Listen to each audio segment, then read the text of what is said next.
Welcome to ఈహా entertainment. This is Lakshmi. Cine ఇండస్ట్రీలో హీరోలకు ఎక్కువ మొత్తంలో రెమ్యూనరేషన్లు ఇస్తారు అనే విషయం తెలిసిందే. హీరోలతో సమానంగా రెమ్యూనరేషన్లు ఎవ్వరికీ ఇవ్వరు. హీరో తర్వాత ఎక్కువ రెమ్యూనరేషన్ తీసుకునేది హీరోయిన్ అయినప్పటికీ వారిద్దరి మధ్య తేడా చాలా ఉంటుంది.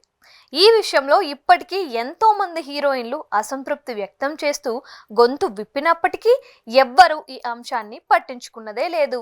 టాలీవుడ్ స్టార్ హీరోయిన్ సమంత సైతం ఈ విషయంపై గతంలో పలుమార్లు మాట్లాడింది. ఇప్పుడు తాజాగా సమంత మరోసారి రెమ్యూనరేషన్ల విషయంపై స్పందించింది.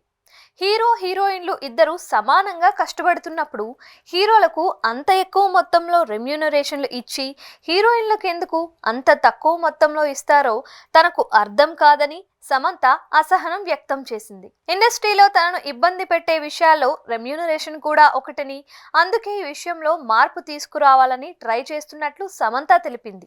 గతాన్ని తాను మార్చలేనప్పటికీ ఇక మీదట మార్పు తీసుకురావడానికి ప్రయత్నిస్తానని, అందుకే తన బ్యానర్లో తాను నిర్మించే సినిమాల్లో నటించే వారికి సమాన పారితోషికాలు ఇస్తున్నట్లు సమంత వెల్లడించారు.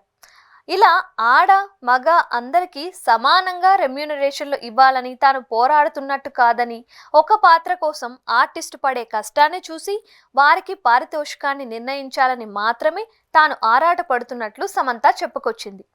నా శ్రమ చూసి మేము మీకు ఇంత ఇవ్వాలనుకుంటున్నాము అని దర్శక నిర్మాతలే చెప్పాలి, కానీ నాకు ఇంత కావాలని తాను అడగాల్సిన అవసరం లేదని సమంత తెలిపింది. ఒకవైపు హీరోయిన్ గా సినిమాలు చేస్తూనే మరోవైపు ట్రాలాలా మూవింగ్ పిక్చర్స్ అనే బ్యానర్ పెట్టి అందులో సమంత సినిమాలు నిర్మిస్తున్న సంగతి తెలిసిందే. ఇప్పటికే మా ఇంటి బంగారం అనే సినిమాను అనౌన్స్ చేసిన సమంత ఆ సినిమా కోసం పనిచేసిన వారందరికీ ఆడ మగ అని చూడకుండా ఒకేలా రెమ్యూనరేషన్లు ఇచ్చినట్లు డైరెక్టర్ నందిని రెడ్డి తెలిపారు.